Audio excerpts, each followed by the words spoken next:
오늘 바로와 야곱의 가족과의 그 만남에 대해서 우리가 말씀을 살펴봅니다. 요셉이 자기의 가족들이 오자 곧바로 바로에게 보고를 하고 아련을 신청합니다. 요셉은 참 지혜로운 사람입니다. 요셉이 꿈의 해몽을 통하여 총리가 되고 그것을 인하여 성공적인 정책을 지금 진행을 하고 있습니다. 7년 풍년에 창고를 쌓아놓고 모든 곡식을 풍성하게 저장해놓고 기근에 대비해서 지금 바로가 원하는 그 모든 것을 잘 해나가고 있습니다. 그래도 사람이 교만하면 됩니다. 요셉은 자기의 가족들이 온 것을 곧바로 바로에게 보고를 하고 왕을 만나게 하는 것입니다. 사람이 선줄로 생각하거든 넘어질까 조심하라는 것처럼 자기 자신이 무엇인가 이루어 놓았다 생각하면 낭패를 당할 수가 있습니다. 그렇기 때문에 우리는 무사람을 대할 때 굉장히 신중하고 깊이 생각해야 됩니다.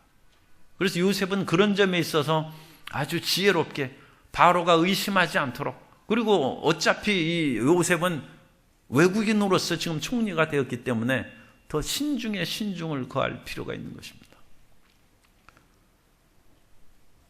우리가 아는 이야기지만 어떤 그 노부부가 그야말로 성실하고 열심히 그렇게 하나님을 경외하면서 살아왔습니다. 그런데 생활이 넉넉하지를 못했어요. 그래서 하나님께서 마지막에 선물을 주시려고 어느 날 그렇게 꿈을 꾸게 하셔서 3가지 소원이 무엇이냐? 내가 들어주겠다.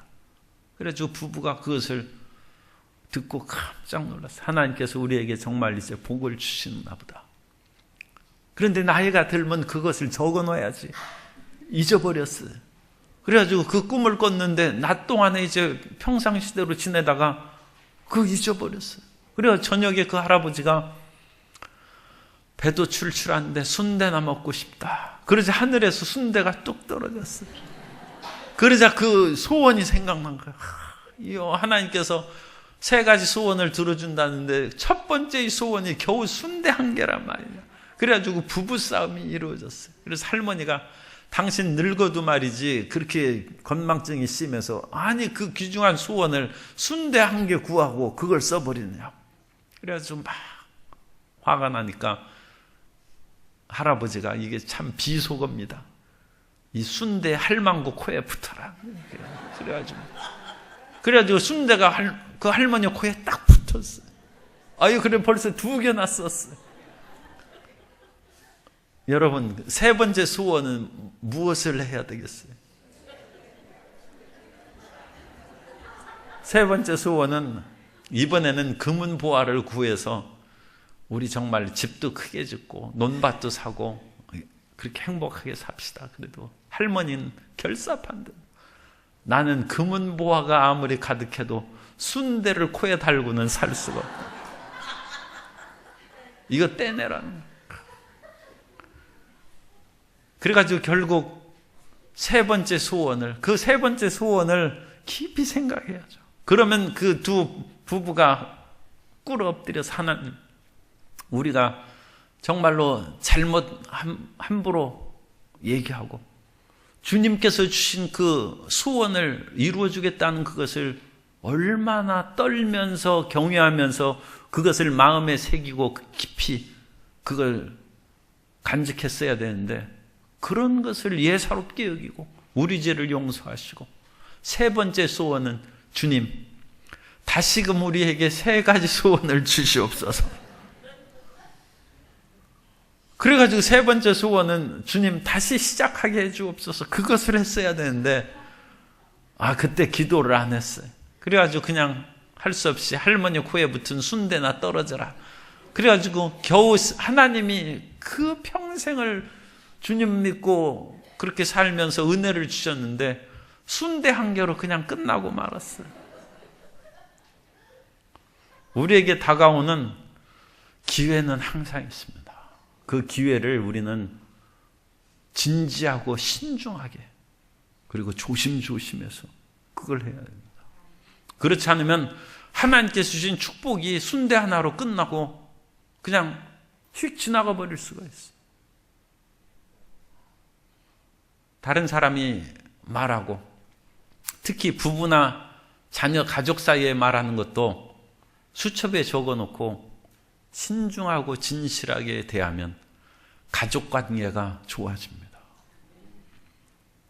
다른 사람 말 100번 잘 들어도 자기 아내하고 남편 말 안 들어주면 그 아무 소용없어요.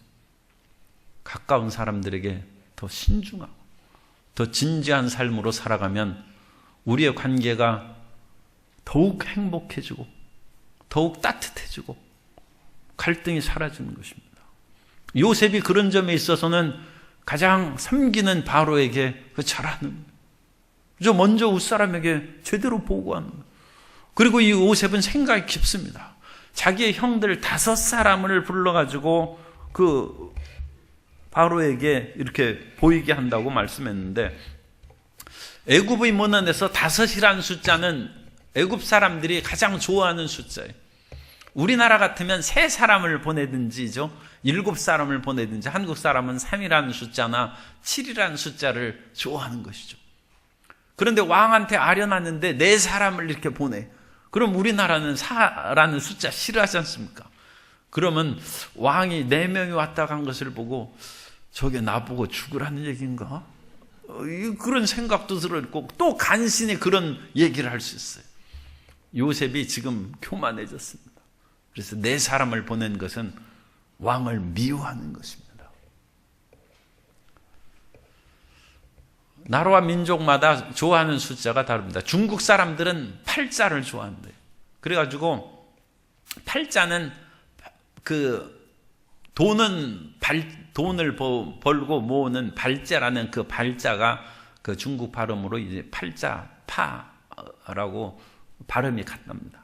그래서 그 같은 발음의 팔자를 이제 좋아하는데, 그래서 2008년도 베이징 올림픽 개회 시간이 2008년 아닙니까? 8년 8월 8일 8시에 시작했대. 그래가지고 이 사람들은 물건을 할 때도 그 금액을 888원, 그러면 잘 팔리는 거야. 그래야지 우리식으로 777원 그런 식으로 하는 것보다는 888원이 훨씬 좋아하고, 그리고 중국 사람들은 이 팔자를 좋아하고, 우리 동양에서는 사자는 한국이나 일본이나 중국에서 다 싫어합니다. 싫어하고.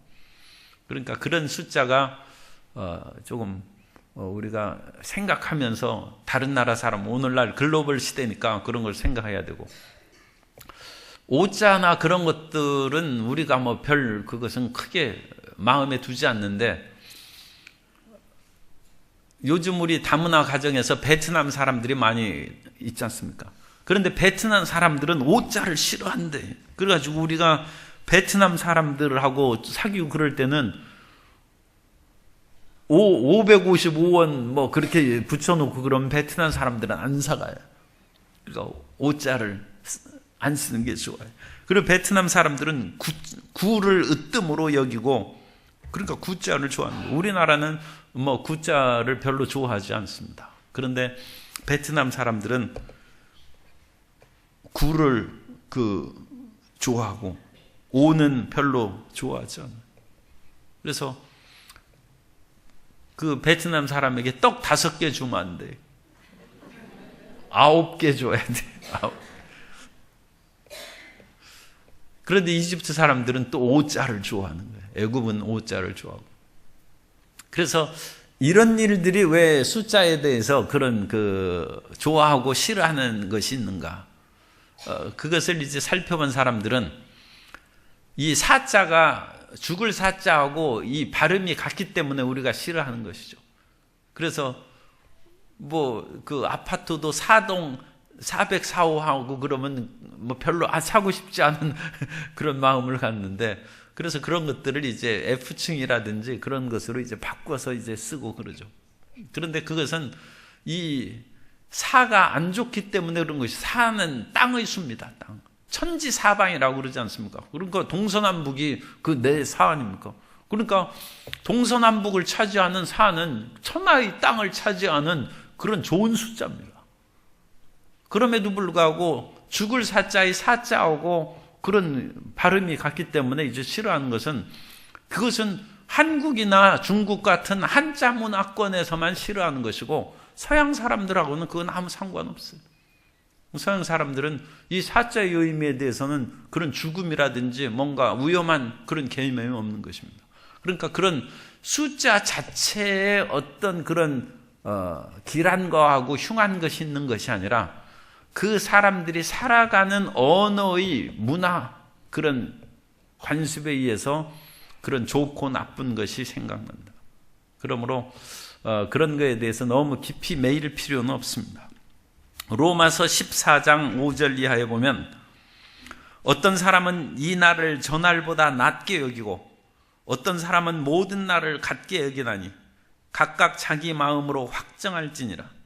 나를 중히 여기는 자도 주를 위하여 중히 여기고 먹는 자도 주를 위하여 먹으니 이는 하나님께 감사하며 먹지 않는 자도 주를 위하여 먹지 아니하여 하나님께 감사하느니라. 그래서 어떤 날을 굳이 13일, 우리가 13이라는 숫자에 대해서는 별로 감각이 없었어요. 그런데 크리스찬들이 이제 13이라는 숫자를 조금 꺼려하게 된 것은 서양 사람들이 13이라는 숫자를 좋아하지 않죠. 그래서 예수님께서 12제자와 예수님 하면 13이라는 숫자죠. 그래서 13일 금요일 밤에 뭔가 흉한 날이다. 그건 서양의 미신입니다. 그래서 서양의 미신이 이제 기독교 문화와 더불어 그런 미신적인 것도 들어와서 우리는 전혀 생각 없는 그런 금요일 13일 그런 거에 대해서 뭔가 꺼림칙하게 여긴다는 것은 사람의 마음의 생각이 그러하면 그런 것으로 인하여 귀신이 틈탈 수가 있는. 그러니까 사람은 마음의 그것을 정리하고 깨끗하게 하는 것이 좋습니다. 자기 마음에 두려워하는 것으로 사로잡히는 것입니다. 자기 마음에 그런 것들에 대해서 아무 거리낌이 없으면 아무것도 걸릴 것이 없어요. 그런데 우리가 이와 같이 숫자나 그런 것이 의미가 전혀 없는데 그것으로 인하여 마음에 두려움이나 불안감을 가지고 있으면 그것으로 인하여 그 불안하고 두려운 마음을 가지고 귀신이 틈타고 그것으로 인하여 또 그냥 우연히 그런 안 좋은 일이 생겨도 마음에 불안한 마음이 있었기 때문에 그것대로 됐구나 하는 그런 잘못된 판단을 내릴 수도 있습니다. 그러므로 우리는 어떤 날이나 절기나 그런 장소에 매이지 아니하고 주님께서 함께 하시면 어디나 좋은 것이요, 주님께서 함께 하시면 항상 승리할 수 있습니다. 그러므로 날과 달과 절기 모든 억압하는 흑암의 세력은 떠나갈지어다. 우리가 담대하게 명령하고 그런 숫자상의 미신과 문화 관습에 의한 그 얽매임에 사로잡히지 않아야 될 줄로 믿습니다. 그리고 이제 바로를 그 5명 형들이 만나서 그 바로가 요셉의 형들에게 묻되 너희 생업이 무엇이냐? 그러니까 우리는 목자입니다. 그래서 우리는 양을 치는 사람들이고 가나안 땅에서 양을 치면서 그렇게 살아왔는데 그곳에 기근이 심하여 더 이상 양떼를 칠 곳이 없기로 이곳에 거류하고자 왔사오니. 그래서 4절에 그랬죠. 거류하고자 왔다. 거류하다는 말은 구르라는 그 히브리어를 사용하고 있는데 손님으로 머물다, 잠시 머물다 그런 뜻입니다. 그러니까 거류민이라는 것은 항구적으로 거기에서 산 사람이 아니라 잠시 있다가 가는 사람입니다.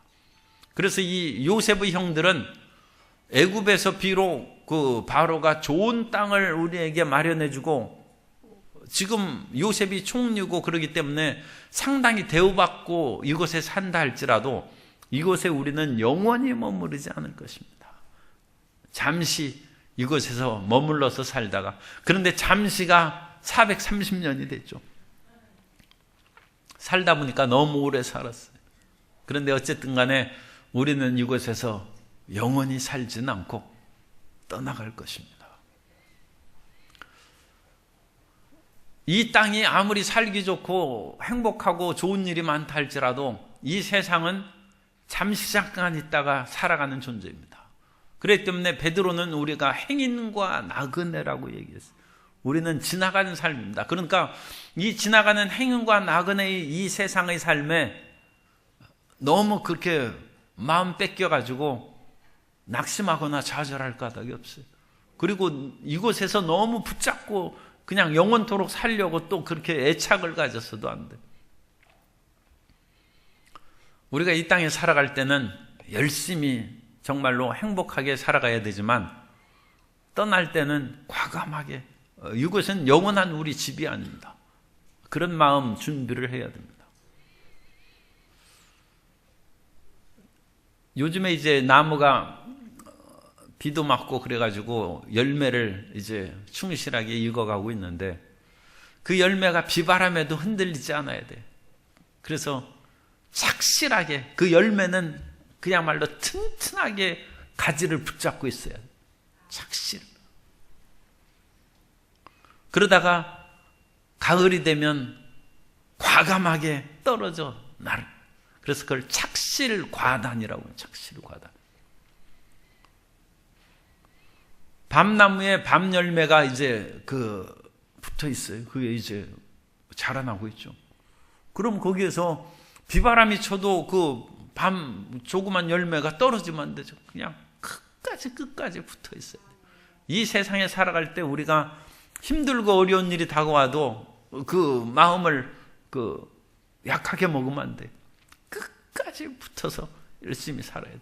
그러다가 그 열매가 다 익어서 가을이 돼서 밤이 익으면 과감하게 그 밤이 이제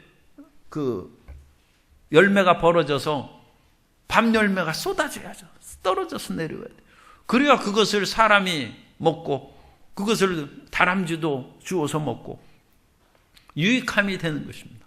그런데 그 밤이 끝까지 떨어지지 아니하고 거기서 다 충분히 익었는데도 떨어지지 않고 끝까지 나무 꼭대기에 붙어 있으면 그 가시 있는 그런 그 밤 열매를 어떻게 하겠습니까? 결국은 그 나무는 시들어가는 거예요. 그죠? 나무 꼭대기에 매달리면서 그것이 시들어서 그 밤 열매는 이제 못 먹는 밤 열매가 되는 거예요.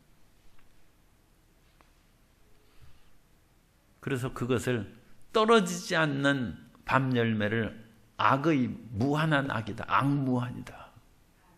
그건 악한 것이다. 우리가 이 세상을 살아갈 때 시편 90편 12절에 그 말씀이 있습니다. 우리에게 우리의 날 계수함을 가르치사 지혜로운 마음을 얻게 하소서. 우리에게 모세의 시에서 사람이 살면 70이요 강건하면 80이라도 그 년수이지 않은 수고와 슬픔뿐이니 우리가 신속히 날아가나이다.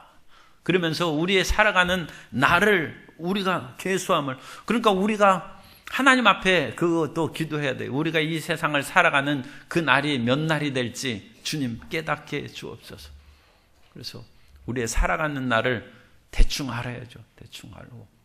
그리고 하나님께서 더 정확하게 알려주시면 하나님께서 우리의 정리할 그 모든 것을 가지런히 정리하고, 왜냐하면 이 땅은 행인과 나그네로 살아가는 것이고 지금 거류하는 것입니다. 거류하는 삶이기 때문에 그때가 되면 과감히 나아갈 수 있는 것이다. 그래서 이곳에 거류하고자 왔다. 이 세상에 우리가 거류하고 살아간다는 것을 생각하면 너무 세상의 그런 부족하거나 어려운 일이 많은데도 우리가 좌절하고 절망하지 않습니다. 지나가는 사람이 옛날에 만석군이 자기 땅 동네 다니면서 남의 땅 밟고 다닌 적이 없다. 그렇게 만석군이 자랑하지만 지나가는 사람은 그게 만석군 땅인지 자기 땅인지 무슨 상관이 있어. 거기 지나갔는데 거기서 평생 살 사람들이나 천석군 만석군 자랑하는 것인데 그것은 땅의 사람이죠. 땅의 사람이고 우리는 하늘의 사람으로 이 땅을 지나갔는데 지나갔는데 만석의 땅을 가졌든 못 가졌든 그게 무슨 대단한 것인가. 그래서 우리는 마음을 훨씬 가볍게 가지고 우리가 살아갈 수 있다. 그래서 이 땅에서도 물론 잘 살고 행복하게 사는 것이 중요합니다만 그것이 본질은 아니다. 본질은 아니다. 그것을 우리가 분명히 기억해야 됩니다. 그리고 요셉의 형들은 지혜롭게 그것을 분명히 파악해서 바로에게 우리가 거류하러 이 땅에서 지금 기근과 양떼를 칠 풀이 없으노 이곳에 잠시 왔으니 우리에게 거할 땅을 달라고 해서 고센 땅을 이제 살도록 그렇게 하는 것입니다. 그러면서 6절에 보면 애굽 땅이 내 앞에 있으니 땅의 좋은 곳에 내 아버지와 내 형들이 거주하게 하되. 그래서 어디나 살아갈 수 있다.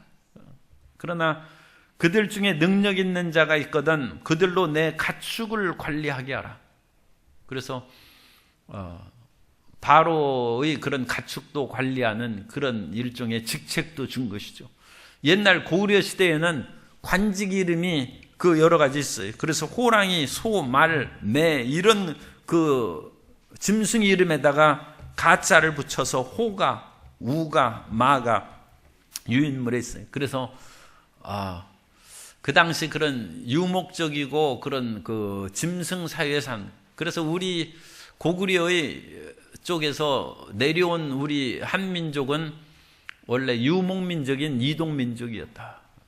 그렇게 이제 북방 유목민의 일파가 이제 내려온 것이다. 그렇게 이제 생각합니다.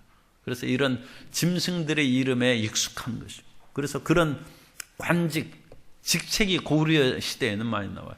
그러다가 그런 유목민적인 기상과 농경민들과의 그런 혼합을 통해서 나중에 한민족으로 한반도에서 정착되었을 것입니다. 그래서 이 북방 유목민족이 한반도를 뚫고 또 일본까지 건너가서 일본에 있는 사람들이 다 한민족은 그 한민족과 같은 계열이 아니라 한민족의 그런 같은 북방 유목민의 계열도 있고 일본에는 남방에서 올라온 그런 남방민들의 그런 계열도 있습니다.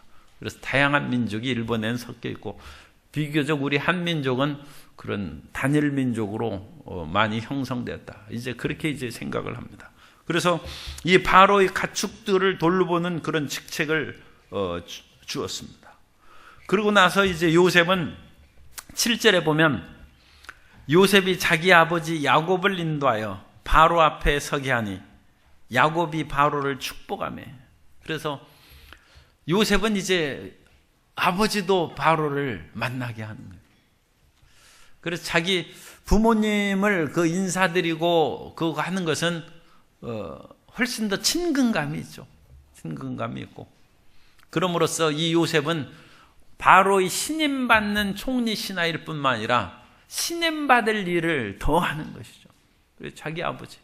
그래서 자기 부모님을 그렇게 모셔가지고 인사를 드리게 하고 그런 것은 상당히 여러 가지 인간관계를 올바르게 하는 것이죠. 보통의 경우에는 그런 것들을 번거롭게 생각하고 그런 것을 잘 하지 않습니다. 그리고 어느 면으로는 자기 사생활의 그런 선을 그어서 거기에 더 깊이 다른 사람이 관여하지 못하도록 그런 일을 하곤 하는데 요셉은 이런 것들을 이제 상당히 더 친밀하게 잘하는 친근성이 있는 그런 사람이다. 그래서 7절에 보면 바로 앞에 서게 하니 야곱이 바로에게 축복하매. 그리고 10절에 야곱이 바로에게 축복하고 그 앞에 나오니라. 이 두 번 축복한다는 나오는데 이 축복한다는 말이 인사말입니다. 인사말. 그래서 야곱이 바로를 처음 만났을 때 하나님께서 바로를 건강하게 하시고 세세토록 잘 나라를 다스리기를 원합니다. 그 축복하는 것이죠. 그 인사말이에요. 인사말. 그리고 10절에 바로에게서 이제 야곱이 나올 때 그러면 이제 안녕히 계시고 우리는 그렇게 얘기하는데 야곱이 그러면 왕은 만세수를 하소서 만수무강하소서 그러면서 야곱이 바로 곁을 나오는 거예요. 그것도 이제 축복하는 것이 축복. 그러니까 이 축복하는 것이 인사말입니다. 인사말. 그래서 이 지금 7절부터 10절까지는 만남의 그런 인사말이고 그 가운데 이제 대화하는 것이죠. 그래서 처음에 야곱이 바로를 인사말 축복을 하자 그 바로가 야곱에게 묻되 내 나이가 얼마냐? 그래서 그 나이를 물은 거야.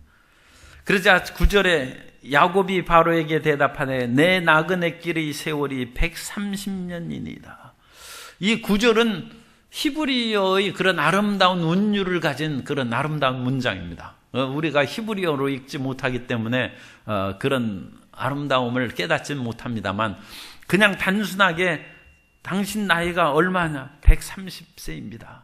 그렇게 단순하게 대답할 수도 있죠. 그런데 내 나그네 길의 세월이 130년이니다.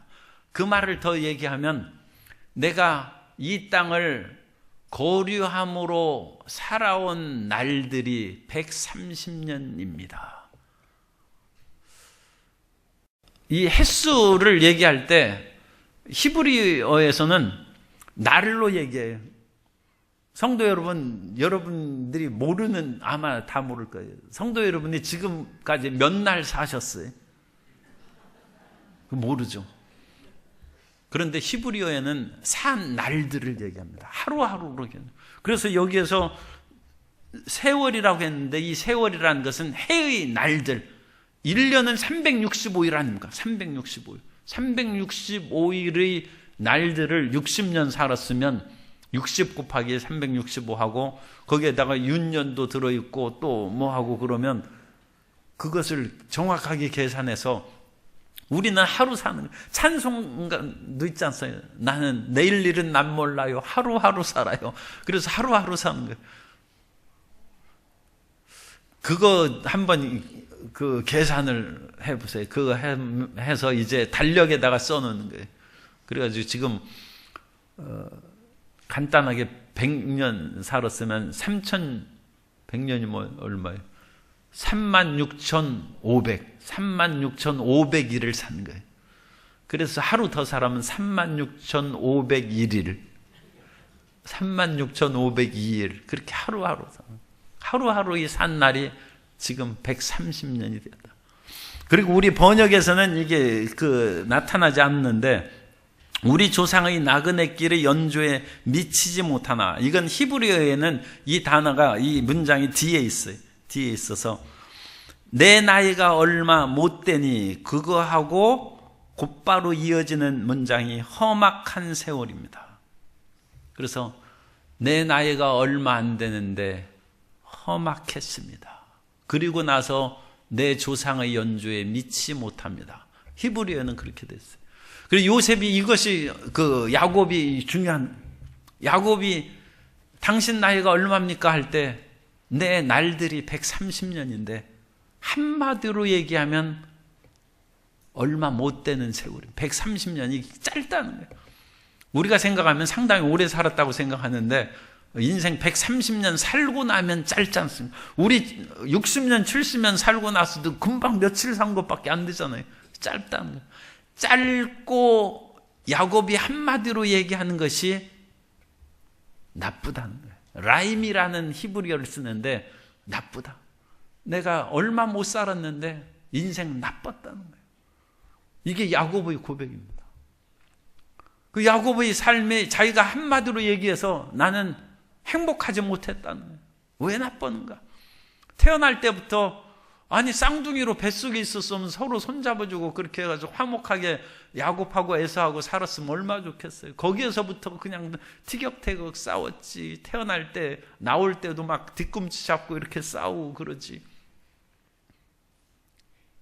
나온 후에도 형에게서 그것을 빼앗고 하나님께 맡겼으면 장자의 축복을 안 주겠습니까? 당연히 하나님께서 큰 자가 작은 자를 섬긴다고 했는데 어련히 하나님께서 알아서서 야곱에게 복을 주시지 않겠습니까? 그런데 야곱이 그걸 강탈해서 뺐고,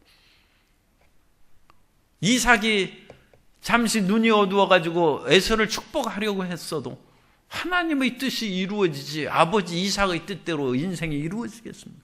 그런데 그것을 굳이 변장해가지고 아버지를 속이고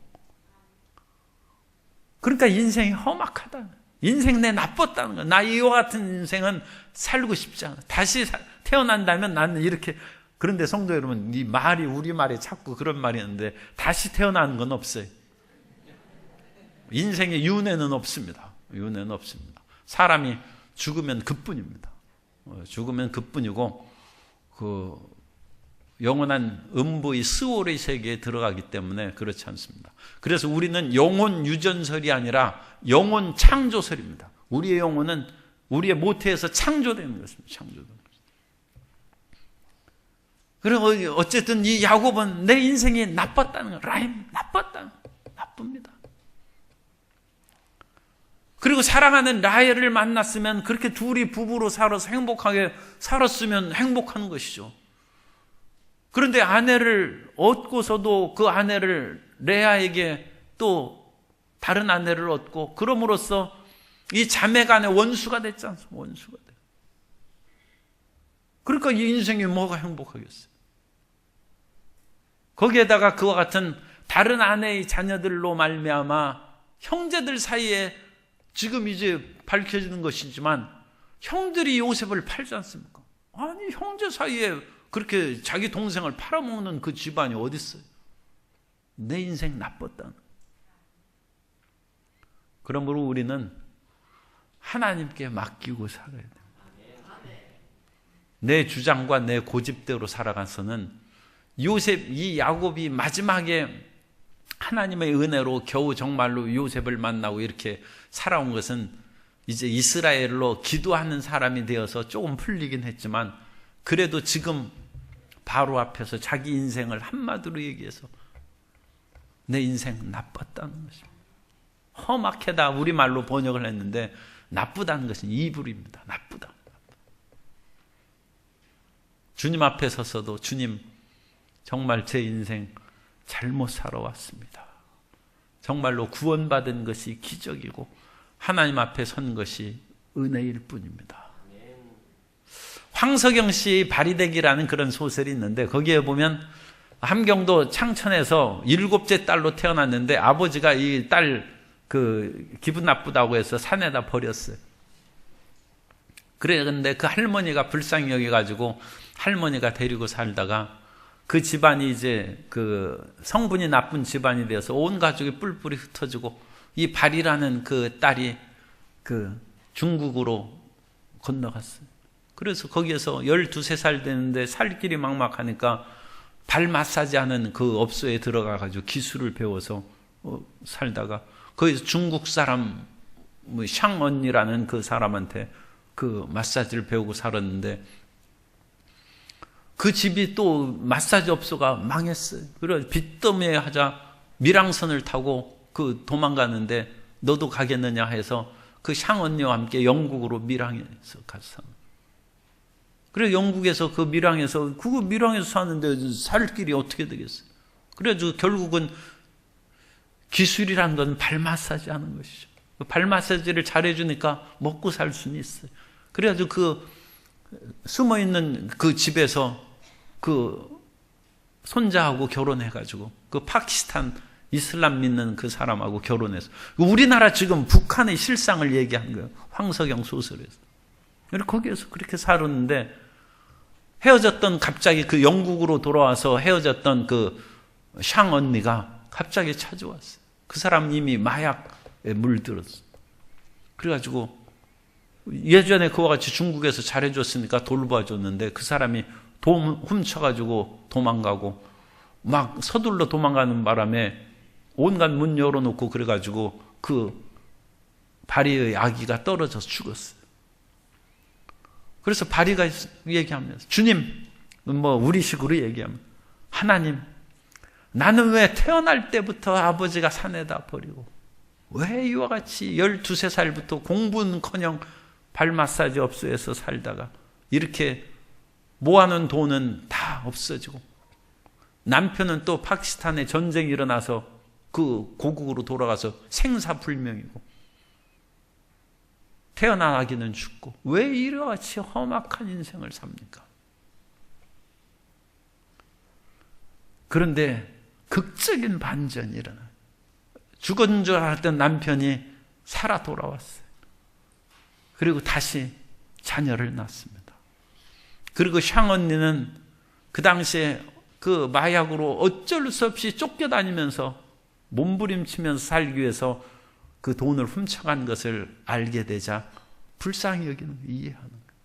그래서 그 황석영의 발이 되기 위해서 우리에게 지금 교훈하는 내용은 인생은 끊임없이 한 가닥 실이라도 붙잡을 것이 있으면 희망의 끈을 놓지 말아야 된다.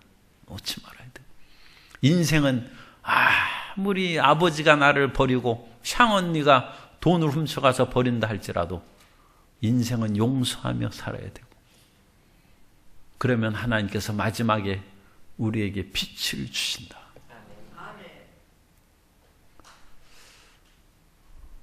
야곱이 자기 주장으로 끊임없이 사는 인생은 나쁜 인생입니다. 험악한 인생이다.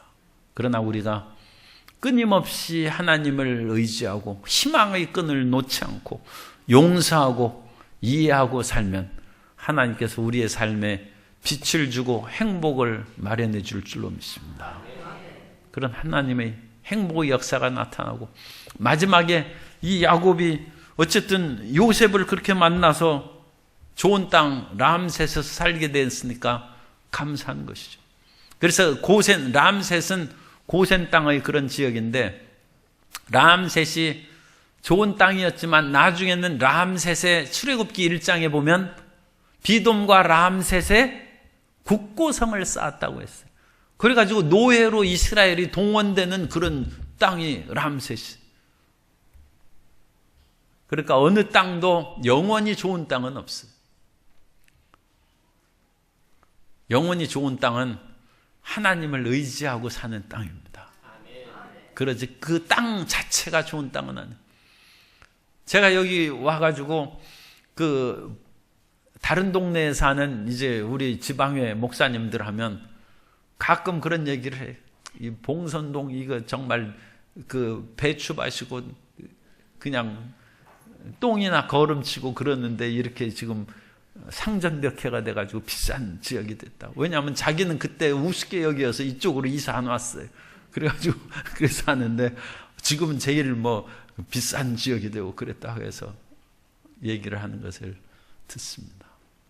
사람은 좋은 땅, 나쁜 땅이 없어요. 옛날에는 여기가 산골짜기고 해가지고 나쁜 땅이었을지 몰라도 지금은 사람들이 더 기뻐하고 좋아하는 그런 땅이 됐어요. 그런데 성경은 말씀합니다.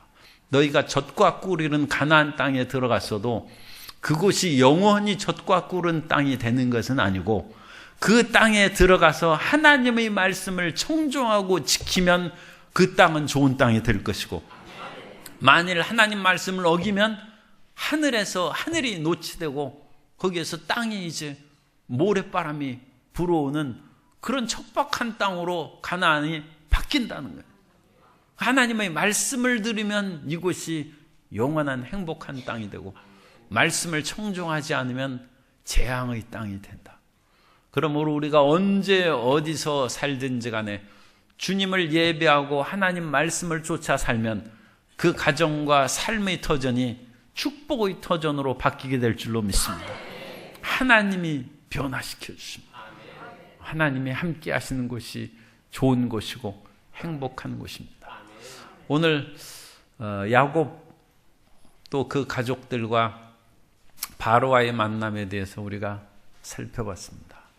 그래서 무사람을 만날 때 신중을 거함같이 우리 주변에 있는 사람들에게 존경과 감사의 마음으로 신중하게 일을 행하는 그런 마음의 각오를 하고 생활의 습관도 그렇게 하면 저절로 좋은 것이 우리에게 다가올 줄로 믿습니다. 주변의 모든 사람들을 존중하고 아끼는 삶을 살아야 됩니다. 또한 나아가서 우리는 이 땅에 거류민으로 사는 거예요. 이 땅은 영원한 세상이 아니라 주님과 더불어 사는 그곳이 영원한 것이고, 우리의 모든 인생의 날들을 우리가 살펴볼 때 나쁜 날이 되지 않냐고 좋은 날이 되어야 되는데, 나쁜 날이 되지 않고 좋은 날이 되는 것은 주님의 뜻을 순종하며 살아가는 것이고, 내 뜻대로 살아가면 야곱은 치열하게 자기 뜻대로 살아갔지 않습니까? 힘든 날이 되는 것입니다. 주님의 뜻에 순종함으로써 우리의 삶이 더전히 좋은 것으로 변화되는 그런 놀라운 역사를 체험하게 해 주옵소서.